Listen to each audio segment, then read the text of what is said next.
До 70 килограммов, 1/8 финала. Лёва Гергенов, Чултай Аюзанаев, Республика Бурятия.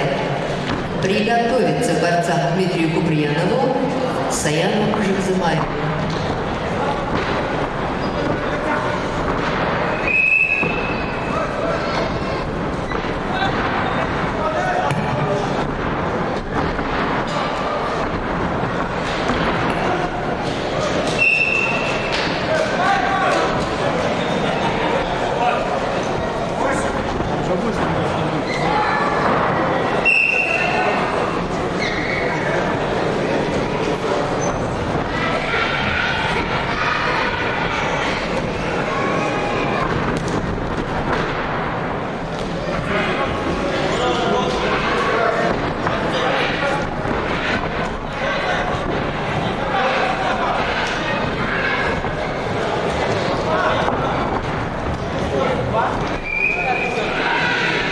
Финиш.